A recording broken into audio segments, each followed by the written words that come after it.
posibilidad, ng tagumpay o kabiguan, ng ligaya o lungkot. Kaya marapat lamang na tanggapin si Jesus bilang tagapagligtas at Panginoon.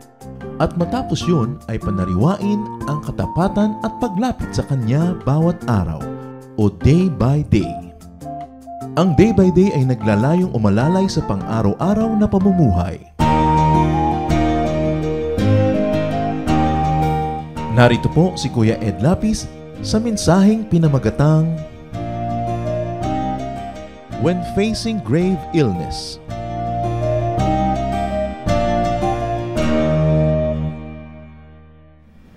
God reigns.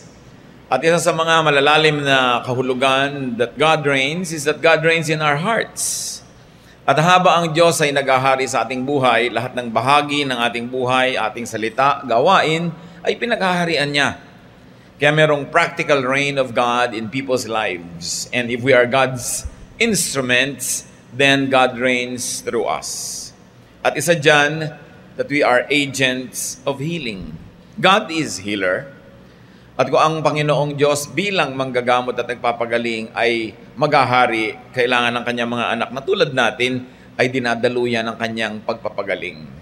At sa ating paglilingkod, sa pagpapagaling, pagpapaginhawa sa kapwa, naghahari ang Diyos.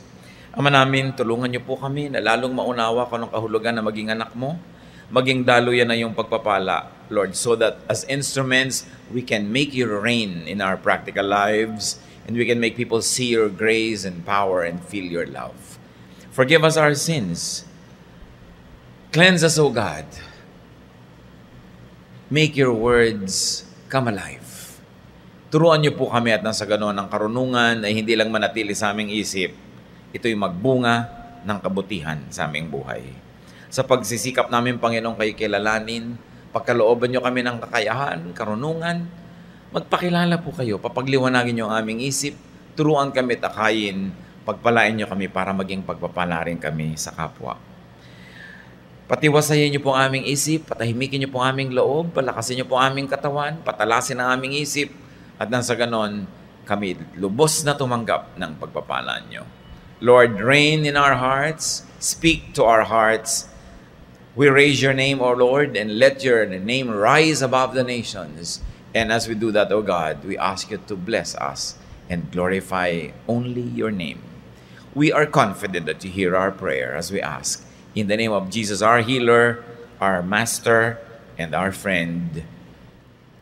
When facing grave illness, and we are talking about other people's illnesses, nararanasan natin kuminsan na merong sakit ang ating magulang, ating kapatid, asawa, anak, kaibigan, kapwa manggagawa. Paano natin papaghahariin ng Diyos sa ating buhay at sa pamamagitan natin kung merong may karamdaman ng tao sa ating paligid? How can God reign in our world, in our lives, and in people's lives when we allow ourselves to become instruments of God's healing? At yan po ang ating pag-aaral when facing grave illness, meaning other people's illnesses. How to face the grave illness of other people, especially loved ones. Unang-una is a don't. Don't be like Job's wife. Kilala niyo si Mrs. Job. Nung nagkaroon ng karamdaman ng kanyang asawa, dinapuan sila ng kotak-kotakot na dilubyo, siya ang unang-unang sumisira sa loob ng kanyang asawa. Job 2:8-10. Then Job sat on the ash heap to show his sorrow.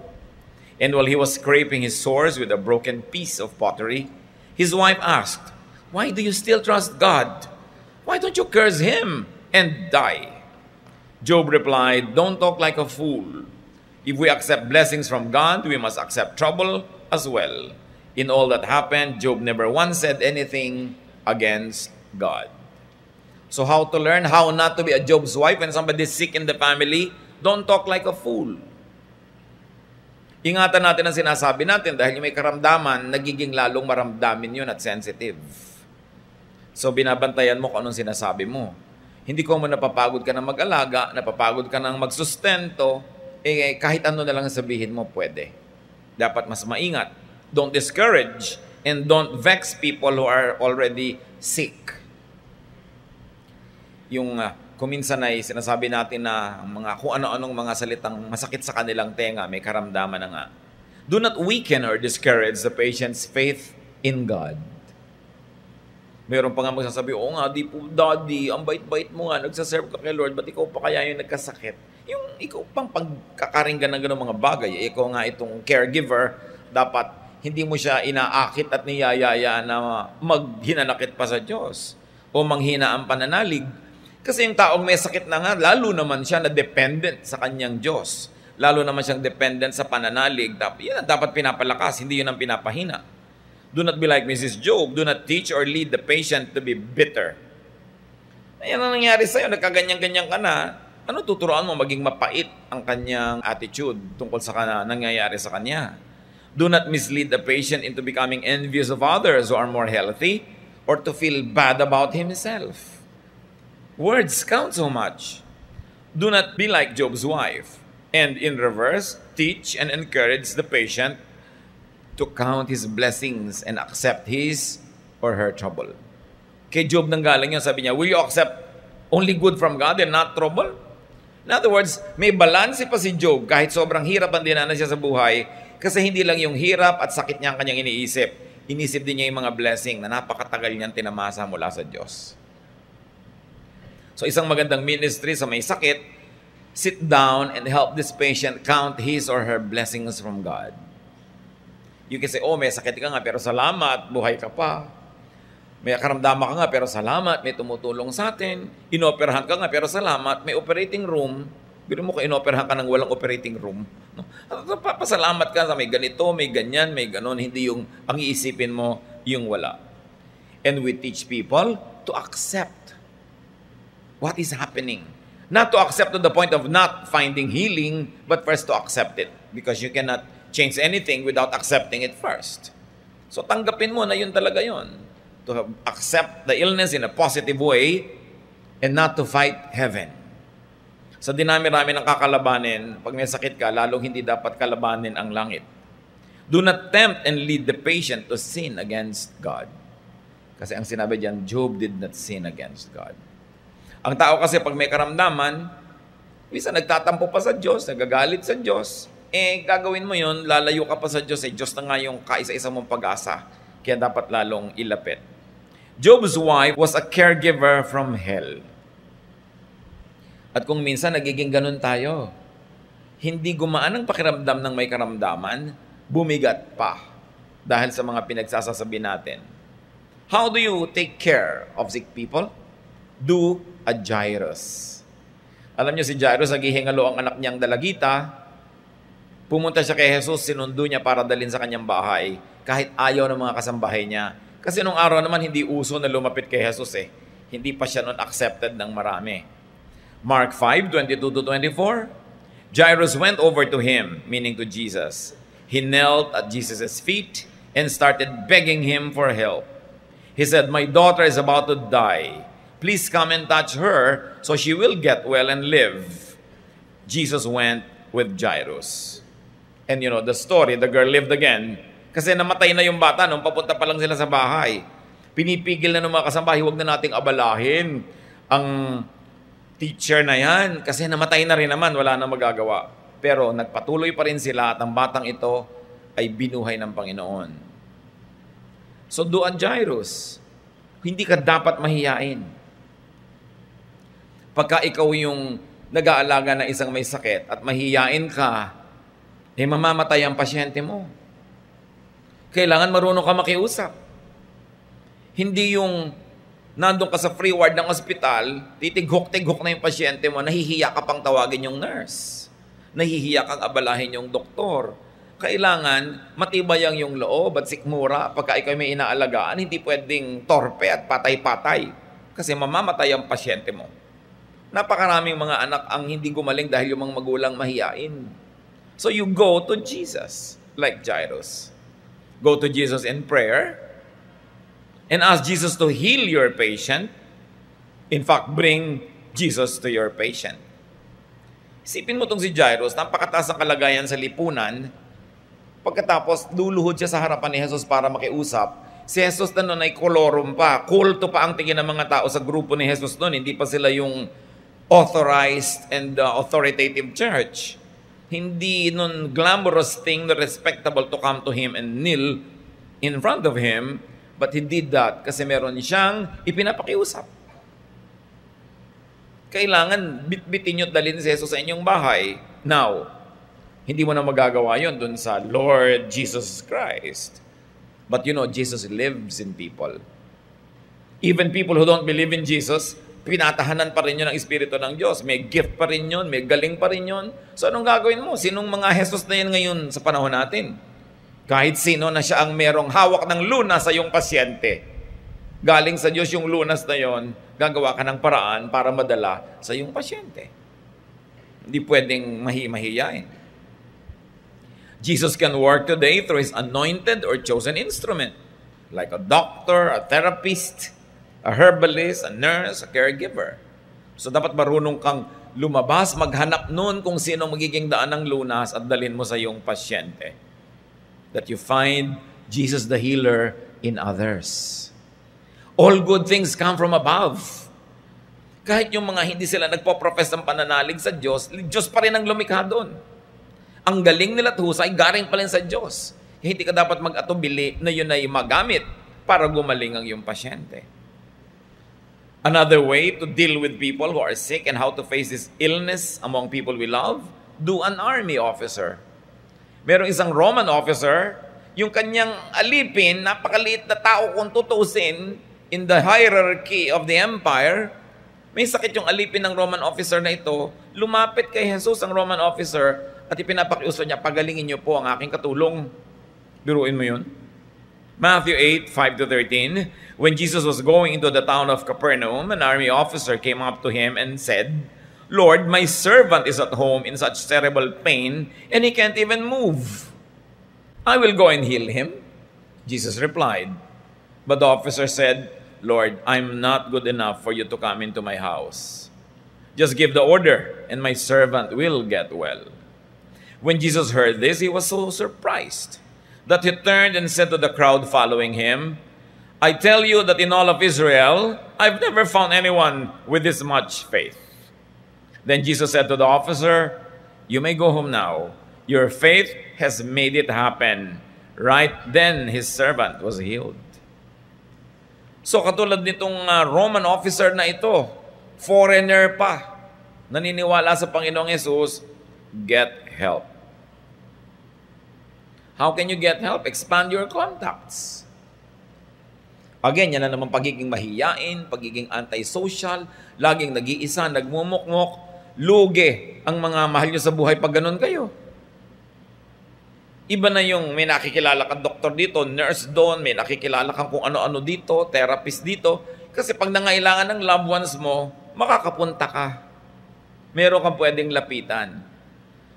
Tungkulin natin sa mga taong tinatangkilik, minamahal at inaalagaan natin na palawakin yung ating mundo. Kasi doon tayo kumukuha ng tulong pagka ang mga alaga natin ay nangangailangan. And like this army officer, be considerate to your Jesus or to your contact or helper. Sabi ni Lord, sige, tayo na sa bahay niyo, mapagaling. Huwag na po kayong magabala. Sabing ganon. Sabihin nyo lang, utusan nyo lang yung sakit na umalis. Makikinig yun sa inyo. Ako po, official ng army.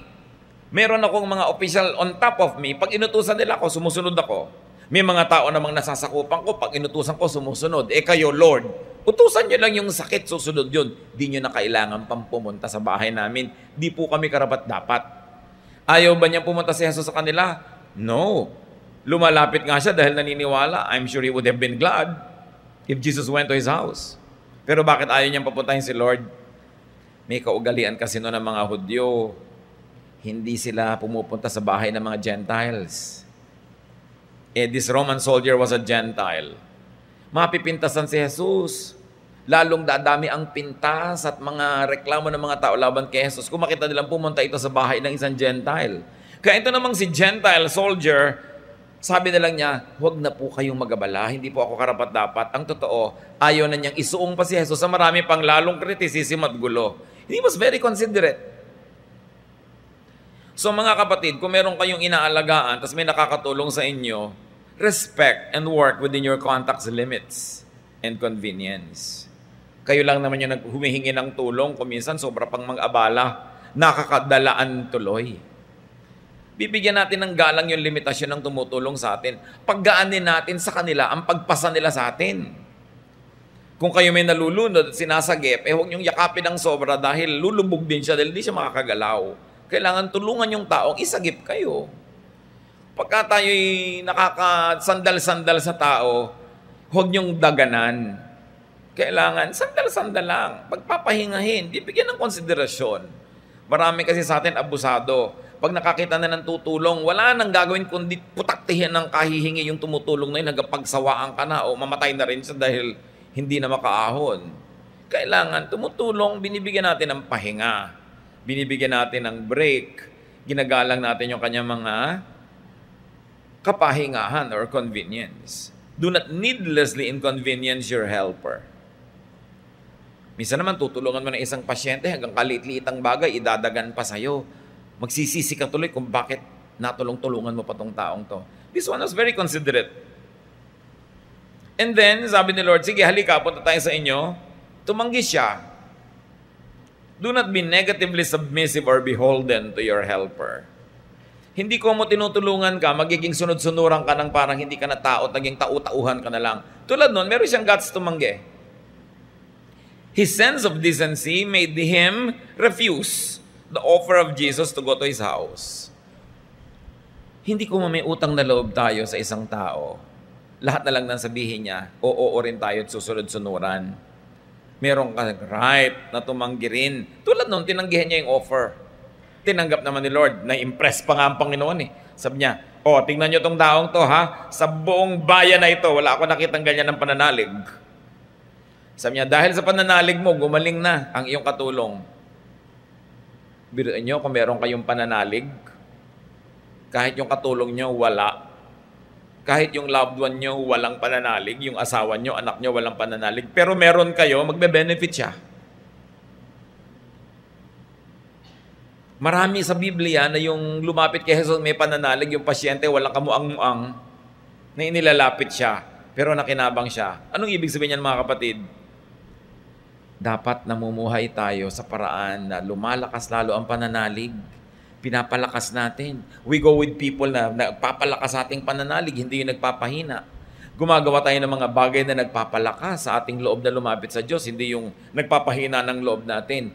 Para kung may mga mahal tayo sa buhay na kailangan nating ilapit, nakakalapit tayo. You live in a way that you could approach God's throne and intercede for people. Hindi tayo nabubuhay para lang sa sarili. Minsan, parang at pakiramdam mo, hindi mo naman kailangan ng himala ng Diyos. Okay naman ang buhay mo, pero patuloy ka pa rin lumalapit sa Diyos, dinedevelop mo pa rin ang relasyon mo sa Kanya, alang-alang sa mga taong baka kailangan mong ilapit sa Kanya. Ministry yun eh. Hindi tayo nabubuhay para lang sa sarili. Kaya ikaw man, di ba? Tao kang nasa isang komunidad, nakikisama ka, nakikihalubilo, nakikisangkot sa buhay-buhay ng mga tao doon, kahit hindi mo sila kailangan. Dahil baka may mahal ka sa buhay ng mga ilangan doon sa mga taong yon, pwede mo malang ilapit. Kaya nagpapakatino ka, nagpapakahusay para meron kang deposito na pwede mong i-withdraw, maaaring hindi sa iyong sariling pangangailangan, kundi para sa iba. Ganyan yung matitinong magulang, nagpapakatino para kung kailangan ng anak nila ng tulong ng iba, pwede nilang ilapit. Hindi nila ginagasgas ang mukha nila. Hindi nila inuubos yung goodwill nila to the point na wala tuloy silang pakinabang kung sakasakaling nangangailangan ng mga mahal nila sa buhay. Pero kahit pa nga tayo natutulungan, merong basic dignity ang isang tao na pwede pa rin siyang tumanggi. Care for those under your authority. Isa yun sa mga itinuturo sa atin ng tao na yun. Hindi nga officer sa army, katulong lang niya sa bahay. Pero inilapit niya. Bakit? Bakit tayo binibigyan ng edukasyon? Bakit tayo binibigyan ng posisyon sa buhay? Bakit tayo binibigyan ng lakas ng loob, ng charm, ng connection? Para tayo ay makatulong doon sa mga walang koneksyon, sa mga walang edukasyon, sa mga walang training, sa mga walang contact. Kung kayo inilalagay ng Panginoon sa isang lagay sa buhay na marami kayong kilala, para yon magamit nyo sa pagtulong sa iba, hindi lang para sa sarili. Parang si Esther, naging reyna for such a time as this. Dahil meron siyang gagawing misyon. Ang mga contact nyo, hindi lang para sa sarili nyo yan. Dahil ang tunay na masipag na anak ng Diyos, laging naghahanap ng taong may kakayahan at taong may pangangailangan at pinagtatagpo niya yung dalawa na yun. And He does a favor to both. Yung nangangailangan, nagawa niya ng pabor dahil natugunan ng pangangailangan. Yun namang nagbigay, nagawa niya ng pabor dahil nagkaroon niyo ng treasure in heaven. Hindi ka nangingimi. Kumari, ang dami mo namang damit. Bakit di natin ibigay yung ilan dyan sa iba kong mga kakilalang walang damit? Pero tiyakin mo na ikaw nagbibigay din. Di ba? Alam nga naman sabihin ng kumari, ba't ikaw di ka nagbibigay, hingi ka ng hingi dito. So, kailangan ginagawa mo rin yun. Pag meron kang alam na merong sobra, tapos may kulang, kaya sa'yo ipinapaalam ng Diyos yun para ka mamagitan. Di ba ganyan ang mga magulang? Sasabihin doon sa anak ng umikita, yung isang kapatid mo, wala namang kakita-kita. Pag-aralin mo naman yung pamangkin mo. Ganyan ang mga magulang. Nature's way of balancing things. Minsan lang yung mga sobrang masisipag na mga anak, halos magdamdam na sa magulang dahil walang ginawa kundi talbusan yung mga mabunga para ibigay karamihan sa mga batugan. No? Kaya ba't itong nanay ko na to, pinepremyahan yung tamad kong ang kapatid sa akin hingi ng hingi. Ganun talaga yung magulang. Gusto niya mag-balance yung mga bagay-bagay. At ganun tayo mga anak ng Diyos. We are brokers. A need is met through our intercession. Yun ang magandang papel ng mga anak ng Diyos. We are to take care of the weaker and the smaller people who are beneath us in a way, who are under our influence. At kung kayo ay isang amo, may mga katulong kayong ganyan, may mga tauhan, wala naman sila ibang sideline, sa inyo lang nagtatrabaho, you're probably all they have. Wala nang inabangan yan, kundi may ibibigay ka ba, may iaabot ka ba, may bonus ka ba, may tulong ka ba kung enrollment ng anak niya, may tulong ka ba kung may sakit yung asawa niya. Wala naman siya ibang pwedeng abangan, ikaw lang. Ministry yun. Ministry yun. Tulad ng mga waiter, wala namang mga ibang kita yan, kundi yung mga tip, ang liliit na ng mga sweldo. So ikaw namang kumain, magbigay ka kasi walang inaabangan yun, kundi tip. Yung kailangan mapagbigay ka habang meron naman. Dahil kaya ka nga binibigyan ng Diyos ng ganun para kanya gawing pagpapala sa iba. Ganun yung officer na ito. Kung tutusin, hindi niya tungkulin yun eh. Hindi naman niya army man, hindi naman enlisted officer yun. Katulong niya sa bahay pero inilapit sa Panginoon. You are probably all that somebody or some people in your life have. Sa inyo lang nakaasa. Kung meron kayong mga tauhan sa bahay, tauhan sa opisina, magpapasko, ang kakainin ng pamilya noon, yung ipagdiriwang nila, directly proportionate sa ibibigay nyo. Wala na sila ibang source eh. Kaya napakasarap halimbawa na nang maharap ka sa Panginoon na ikay mapagbigay, lalo kung may ibibigay ka naman, at lalo mga tao naman itong kasama mo sa hanap buhay, kasama mo sa iyong buhay. We should share. Use your position, use your social ticket for the weak and the needy. Hindi tayo nabubuhay para lang sa sarili. How else do you face and handle the illness of others? Bring your patient to healers. Tulad ng ginawa ni Jairus, tulad ng ginawa ng Roman soldier. Acts 3:1-2. The time of prayer was about 3 o'clock in the afternoon, and Peter and John were going into the temple. A man who had been born lame was being carried to the temple door. Each day he was placed beside the door, known as the Beautiful Gate. He sat there and begged from the people who were going in. So, dinadala siya doon noong mga nakakakilala, kamag-anak siguro at kaibigan para siya mamalimos. Pero may isa pang paraan bakit dinadala doon yung mga tao sa tabi ng templo o sa hagdanan paakyat sa templo. Si Jose Rizal may paliwanag tungkol dyan at bayaan yung i-share ko sa inyo yung introduction niya sa Noli Me Tangere. Sabi niya, nakatala sa kasaysayan ng mga pagdaralita ng sangkatauhan ng isang kanser na may katangiang napakalubha. Kaya nagpupuyos saglit munting di masaling at nagigising ng matatalim na kirot. No? Ano pat malimit na nais kitang tawagan? Sabi niya, kapag nasa gitna ako ng mga makabagong kabihasnan. Ang kausap niya ang ilang bayan. Kung minsan upang samahan ako ng iyong mga alaala, kung minsan upang mahimbing ka sa ibang mga bansa or maihambing ka sa ibang mga bansa dahil malimit na tumatanggal sa akin ng iyong mahal na larawang may nakakatulad na cancer na panglipunan. At eto, yung sabi ni Rizal, nilulunggati ang iyong kalusugan, na kalusugan din namin, at hinahanap ang pinakamabuting panlunas. Gagawin ko sa iyo ang ginagawa ng mga sinaunang tao sa kanilang mga may sakit. Inilalantad sila sa mga baitang ng templo upang makapagmungkahi ng lunas ang sino mang dumarating na mananawagan sa bathala. Yun ang sabi niya. Kaya dinadala yung mga may sakit sa paanan ng templo, hindi lang para mamalimos. Dahil inaasahan nilang may darating na banal na tao para sumamba o marunong at bihasang tao na pag nakita yung karamdaman, binubuksan nila yung kumot, yung tabing, yung takip, yung belo, kung ano man na nagtatakip doon sa sakit. Dahil baka makita ng isang taong mananawagan daw sa bathala. Taong marunong, mahusay at banal at makapaghatol ng lunas. Sabi ni Rizal, itong gagawin ko sa iyo, kaya ako sumusulat ng nobela. Bubuksan ko ang takip ng iyong kanser. Ihahantad ko ang iyong mga sugat. At dahil gusto kong ihanap ng lunas. Yan ang sabi niya. So yung mga nasa mga paanan ng templo, hindi lang yun para mamalimos. Meron doon mga umaasa ng himala. Umaasa ng tulong, payo ng mga darating na mga pantas.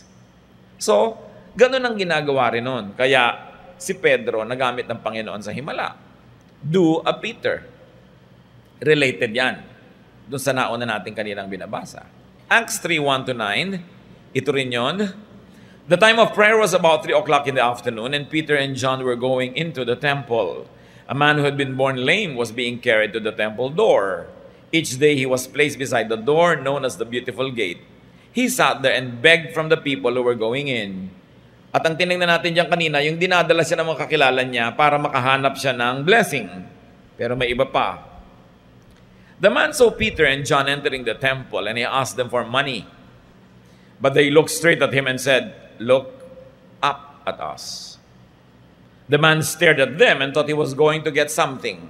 But Peter said, "I don't have any silver or gold, but I will give you what I do have. In the name of Jesus Christ from Nazareth, get up and start walking." Peter then took him by the right hand and helped him up. At once the man's feet and ankles became strong, and he jumped up and started walking. He went with Peter and John into the temple, walking and jumping and praising God. Everyone saw him walking around and praising God. That special day, hindi lang limos ang kanyang tinanggap, complete healing. So dapat din, we can do a Peter. What about that? Pwede bang gamitin ni Lord si Peter na instrumento ng pagpapagaling kung buhay niya ay windang-windang at gulo-gulo? Pagkarumi-rumi. So pwede tayo maging Peter. Nourish your spirituality as to be an instrument of God. Palaguin mong pananalig, linisin ang buhay, ituwid ang mga liko, papagliwanagan ang mga madilim, nang kasihan tayo ng Espiritu ng Diyos, at kung sino man ang ating hipuin, dapuan, ipanalangin, lapitan, ay napagpapala. What to do, how to handle people who are sick, be prayerful. Remember, Peter was going into the temple to pray. Yung prayer time niya napunta sa isang very practical ministry. Kung dasal ka ng dasal, wala namang gumagaling kahit sino sa ministration mo, ba't ka pa dasal dyan? Kailangan merong practical use ang espiritualidad mo. Pinapakinabangan ka ng kapwa.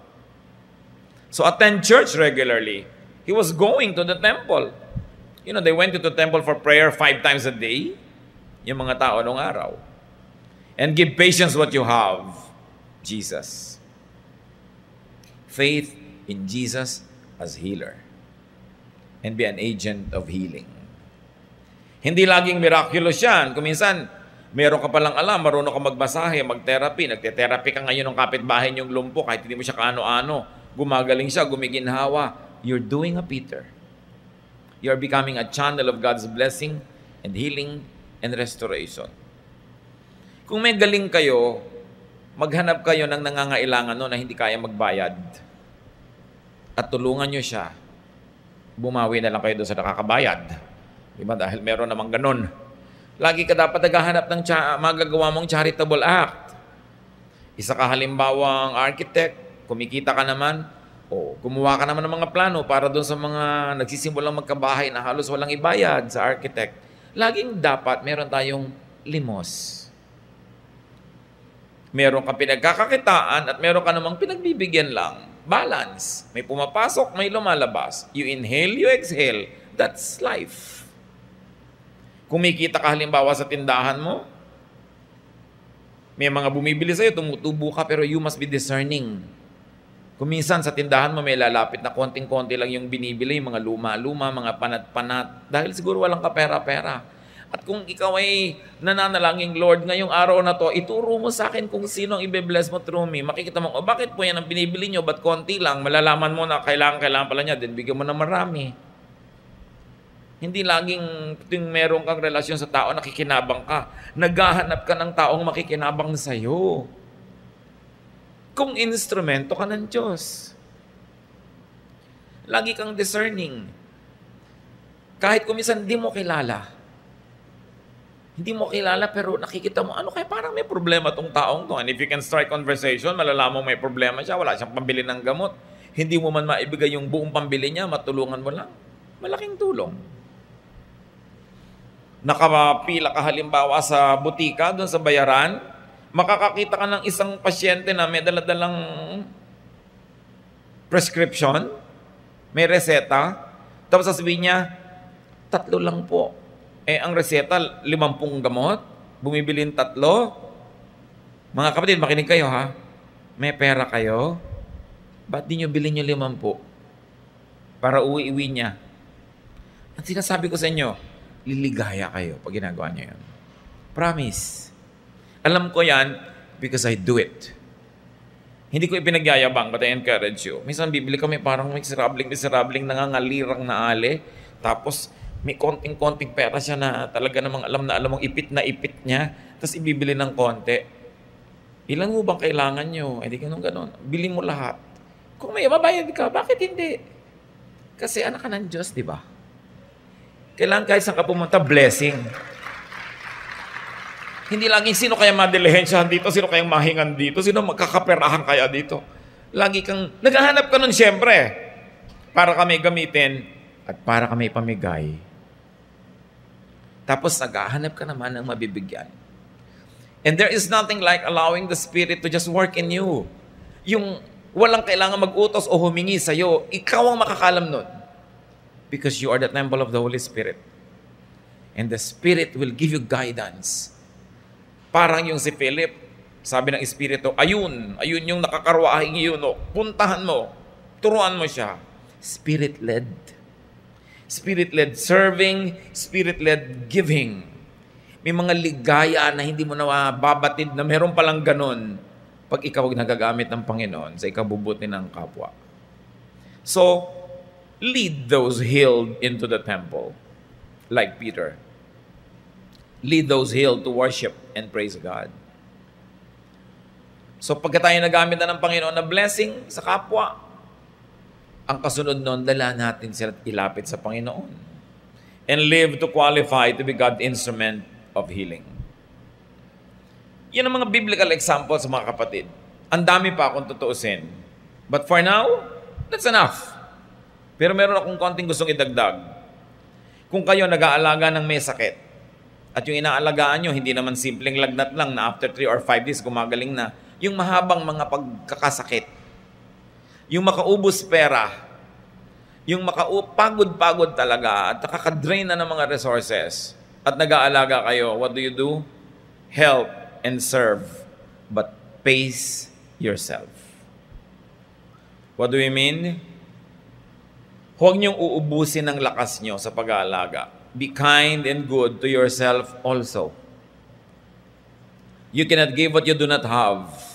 Therefore, reserve and keep something for yourself so you have something to give away. Kailangan, tumutulong ka pero hindi mo sinasagad ang sarili mo dahil pag naubos ka, lalong walang tutulong doon sa tao.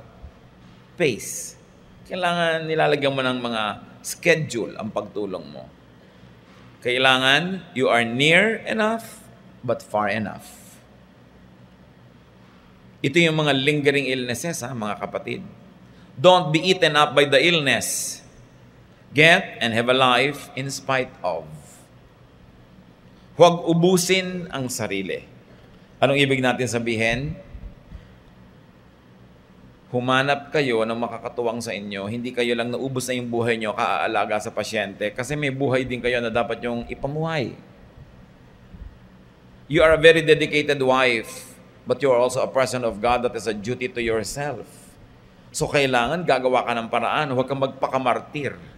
Na ikaw lahat, na una ka pang namatay sa pasyente. Pag sobra kang pagod, di ka na makapaligo, hindi ka na makapamasyal, 6 na buwan na yung sakit. Di ba, lisano ko 1 linggo, no? 6 na buwan na, 2 taon na. You must learn how to have your own life though you are taking care of someone else. So do a Jethro. Do it Jethro's way. Sino ba si Jethro? Biyanan ni Moses. Matapos magtagumpay si Moses na itawid sa wilderness ang kanyang mga kawan at mailayo kay Pharaoh, heto ngayon, pinupudpud siya ng mga tao sa pang-araw-araw na administrative work. Nung dumalawang biyanan niya na si Jethro, na-observe niya si Moses mula umaga hanggang gabi, pinapakinggan lahat ng problema ng mga tao, mga sumbong dito, pumapagitna siya sa lahat ng mga away. Do a Jethro, spread the weight or the burden. Exodus 18:13-27. The next morning, Moses sat down at the place where he decided legal cases for the people, and everyone crowded around him until evening. Jethro saw how much Moses had to do for the people, and he asked, "Why are you the only judge? Why do you let these people crowd around you from morning till evening?" Moses answered, "Because they come here to find out what God wants them to do. They bring their complaints to me, and I make decisions on the basis of God's laws." Jethro replied, "That isn't the best way to do it. You and the people who come to you will soon be worn out. The job is too much for one person. You can't do it alone. God will help you if you will follow my advice. You should be the one to speak to God for the people, and you should teach them God's laws and show them what they must do to live right. You will need to appoint some competent leaders who respect God and are trustworthy and honest. Then put them over groups of 10, 50, and 100, and 1,000. These judges can handle the ordinary cases and bring the more difficult ones to you. Having them to share the load will make your work easier. This is the way God wants it done. You wouldn't be under really nearly as much stress, and everyone else will return home feeling satisfied." Moses followed Jethro's advice. Anong sabi ng biyanan niya? Huwag kang magpakabayani. Kaya mo lang yan dahil hindi pa masyado matagal. Pero bibigay ka rin pag laging ganyan. Kailangan mag-assign ka ng mga ibang tao na gagawa niyan. Ngayon mga kapatid, kuminsan meron kayong magulang na may sakit. Tapos nagkataon kayo kasama sa bahay o kayo yung old maid o kayo yung matandang binata. Ang mga kapatid yung palusot, wala ka namang pamilya, ikaw nang bahala sa nanay. No? Ang daming ganyan no? Mga kapatid from hell. Wala na nga akong pamilya, paano pa ako magkaka-boyfriend ko? Ako lagi ang nandito.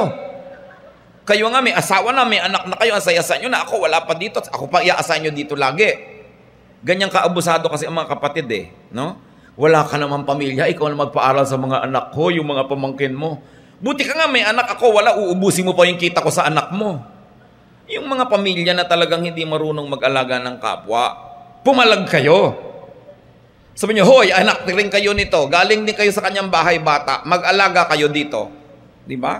May trabaho ako, di mag-live ka. Di ba anak ka rin? Ba't ako lang? Dapat ganun. Sino sa inyo mga naaapi ng ganyan ng mga kapatid nyo, pumalag kayo. Do a Jethro. Sabi mo, ipinanganak ka rin naman Pinag-aral ka rin, binuhay ka rin, ba't ako lang nag-aalaga dito? Kasi iba nahihiya, nasabihin yun, no? Pero kung kayo nga itong nandun na at wala pa kayong boyfriend, 90 na kayo, tapos hindi pa kayo makaalis-alis, lagi pa kayo amoy luya dahil kayo yung nagmamasahe sa nanay niyo ng pangrayuman niya, paano pa yung buhay niyo? Get a life. You may be a caregiver, but it's your duty to God to have your own life also. At ito naman paalala sa mga kapatid na nagkakapal-kapalan na, no? Huwag niyong abusuhin yung mga kapatid niyo nag-aalaga sa magulang niyo. Tapos gadating kayo, bakit ang nanay? Hindi yata naliliguan. Abit, liguan mo. Arte-arte mo dyan kasi dadalaw ka lang dito 1 araw, 2 araw, kaya ang caring-caring mo, subukan mo 3 buwan ka nandito. Di ba? Ganon yung mga ibang kapatid Hanap ng mali ng pag-aalaga nung nag-aalaga, hindi naman sila nag-aalaga. At saka ang dali-dali nung ikaw lang yung babalitan, alam mo yung nanay natin, nahulog sa kama kahapon, kagabi, nagtitighok ng 3 oras, ganyan-ganyan, tumirik ang mata, ganon ba? Pero okay na siya ngayon, okay na. Ang dali nung ganon, pero kung ikaw yung nandun, ikaw yung kasama, titighok-tighok yung kasama mo, yung tension mo, sobra kaysa doon sa nakikibalita lang, no? Iba yung kasama ng may sakit. Dapat tayo mga kapatid, very considerate doon sa kasama. Kaya masarap yung may church. Kung kayo naman ay active sa church at talagang nakikipagkapatiran, nag-aalaga kayo ng mahal nyo sa buhay sa ospital, mga taga-church naman darating, umuwi ka muna sister, 3 hours, sige kami muna dito. Maligo-ligo ka naman. Di ba? O magsine ka, do something para malibang-libang ka. Dahil kung minsan, papasok ka sa kwarto, yung doktor, tuturo ka na yung bantay. Ako po ang bantay. Mukha ka pang malala sa pasyente. Kasi ang tamlay-tamlay mo, ang lungkot-lungkot mo, ang putla-putla mo na doon. Let's not abuse those that are taking care of the sick in the family. We should give them a break.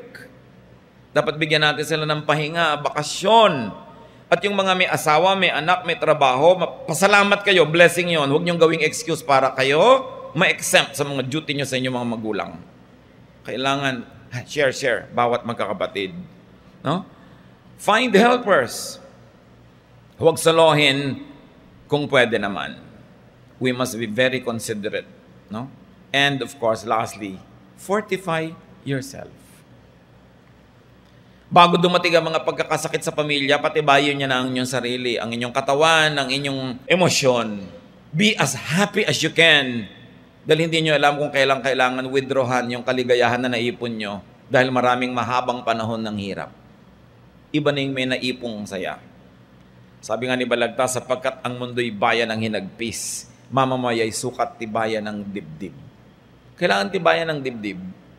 Life is not perfect. Life has a lot of challenges. Minsan, may napangasawa ka, 3 taon pa lang kayong maligaya, tapos biglang nag-alaga ka na ng 20 taon.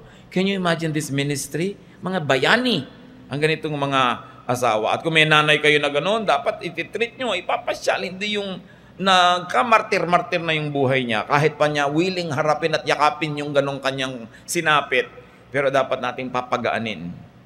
Lalo't may kakayahan tayong papagaanin yon. Face the grave illness of loved ones with attachment and detachment. Near and yet far. Love them, but love also yourself. Sabi ni Jesus, you must love your neighbor as you love yourself. So gusto rin ni Lord, mahal natin sarili natin. Huwag mo lang sobrahang mahalin na hindi mo na minamahal ang iba. Pero hindi tayo inuutosang magmahal ng iba lang at hindi natin mahal ang sarili natin. Dapat balance. Dapat may natitira sa'yo. Strengthen yourself. Make yourself happy so you have much to give. Akala natin puro lang pagpapasakit. Pero pagka puro ka pagpapasakit, wala kang pahinga, wala kang kasiyahan, siguradong magiging masungit ka na rin nun. Siguradong hindi ka na rin caring. Bali, wala na rin. Mechanical na lang ang ginagawa mo. So, pinapasaya mo ang sarili mo, pinapagpahinga mo, para pag nakasalang ka na naman sa pag-aalaga, fresh, loving, caring. But we are to love people and we are to care for people. This is the way God reigns in the world. In our world, in our hearts, when the love of God finds us as a channel to reach those that need it. Ama namin, salamat dahil kami ginagamit mo na blessing sa mga may karamdaman, sa mga nangangailangan. Turuan nyo kami tulungan. na sa aming paglilingkod, sa aming pagmamahal, ay huwag din kami magpabaya sa aming mga sarili. At kung kami, Panginoon, ay may mga pagkukulang sa iba naming family members na sila na lang lagi yung nagpapakasakit at namamartir, patawarin nyo kami, turuan nyo kami mas maging matulungin at maging isang cooperative member of the family. At kung kami, Panginoon, yung tumatanggap ng mga pag-aalaga ng kapwa namin, salamat po. Turuan nyo kami bilang mga pasyente, bilang mga alagain na pagaanin ang dalahin ng mga nag-aalaga sa amin. Na kung sa mga panahon kami malakas at kaya namin, maging agent of blessing din kami sa kanila. Hindi lang laging recipient, blessing din. Nawa, Panginoon, yung pag-ibig mo, maramdaman ng lahat. Either when we are giving love or receiving it, when we are helping or being helped, let your love reign in our hearts. Magbulay-bulay tayo mga kapatid, hanapan ninyo ng very personal application ang ating mga pag-aaral na ito.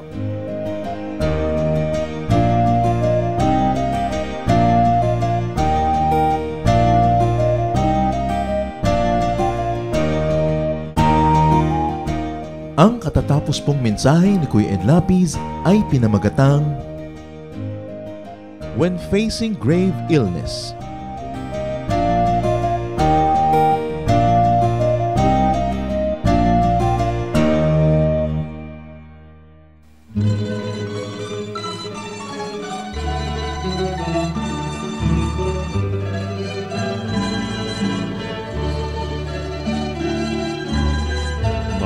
Gawa niyo sa aming buhay, tuwin ay naaalala,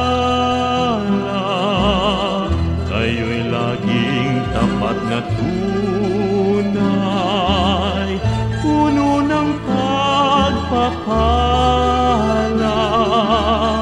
Salamat sala'y pinatawad, nilinis niyo Diyos, pakinggan niyo't aming ilalahad, awit sa inyo, Jesus. O kay sarap mabuhay, sa piling niyo, Jesus. Bawat landas may kulay, kasiyahay lubos, ang tanging ninanais ay magpuri sa inyo, lalo lang tumatamis sa piling niyo, Jesus.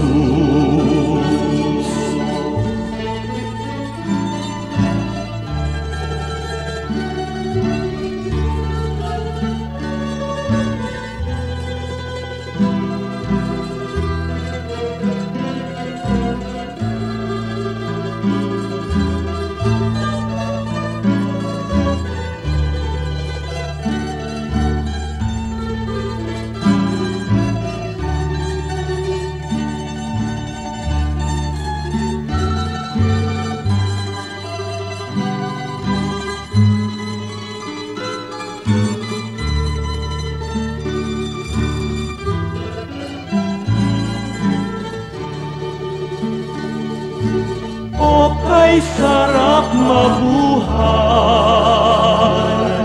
sa piling niyo, Jesus.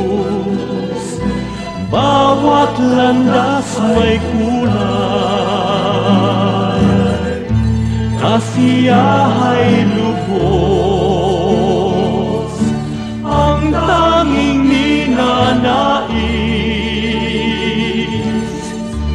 ay magpuri sa inyo, lalo lang tumatamis sa piling niyo, Jesus.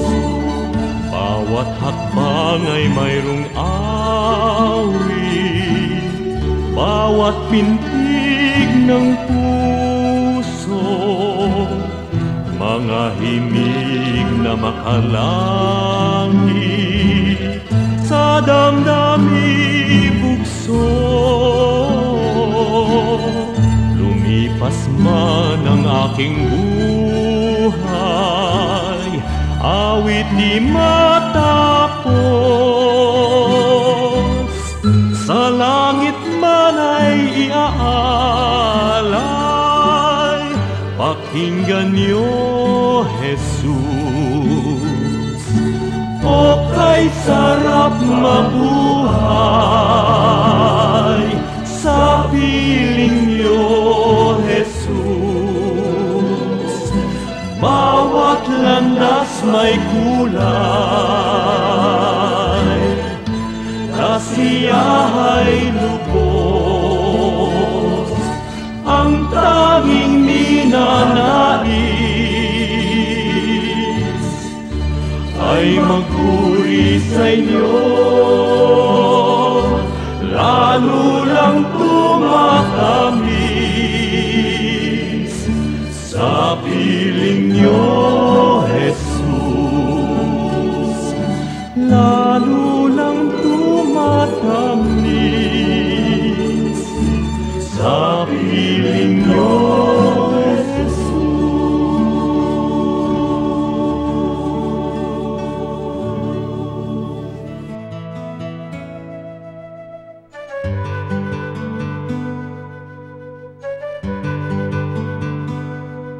Bakit ang mga Pilipino mahilig magsama ng iba kahit sila lang naman ang iniimbita?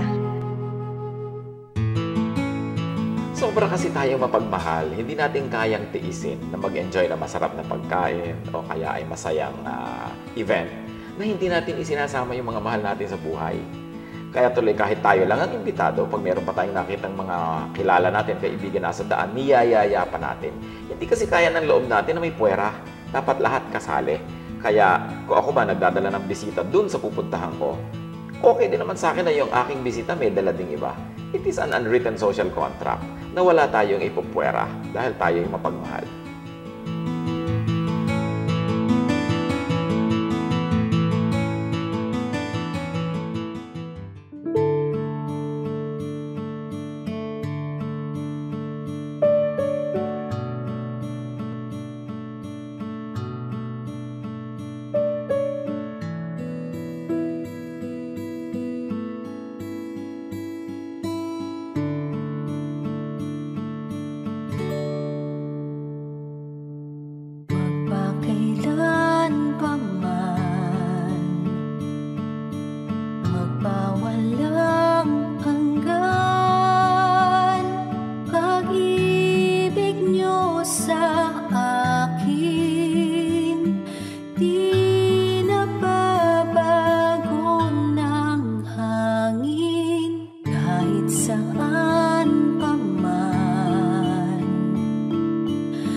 sa akin, di nababago ng hangin kahit saan pa man, kahit na sino man, kayo'y sa aming piling,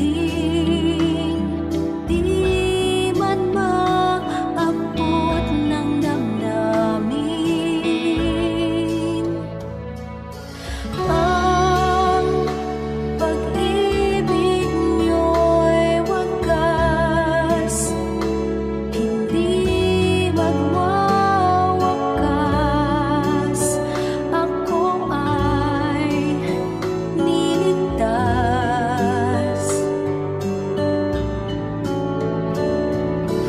At pag-ibig niyo'y sapat, sa akin ay tapat, kahit na di ako karapat-dapat.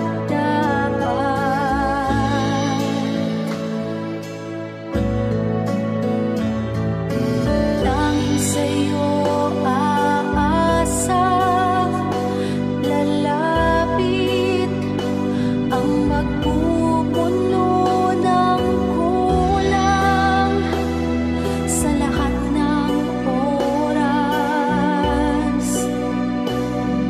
Walang ibang papantay sa iyong pagmamahal.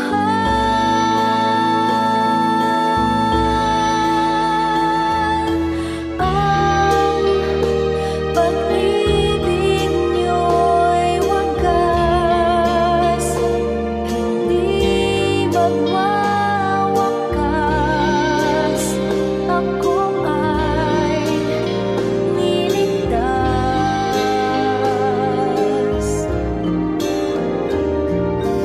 At pag-ibig niyo'y sapat, sa akin ay tapat, kahit na di ako karapat-dapat. Ang pag-ibig niyo'y wagas, hindi magwawakas. Ako ay niligtas.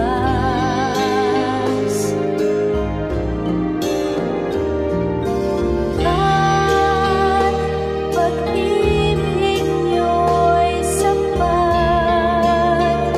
sa akin ay tapat, kahit na di ako karapat-dapat. Ang pag-ibig niyo'y wagas, hindi magwawakas. Ako ay niligtas.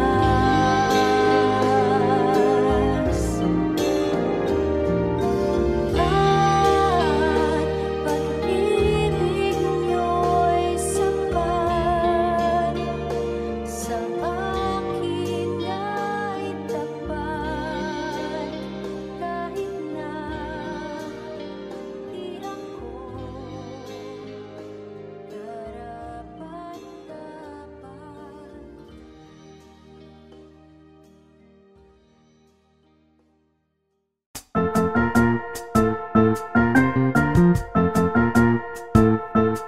Oras na po para pansamantalang magpaalam ang programang Day by Day. Tayo po'y magsama-sama tuwing ika-6 hanggang ika-7 ng umaga, araw-araw. Magandang umaga po at mabuhay ang Panginoong Hesus!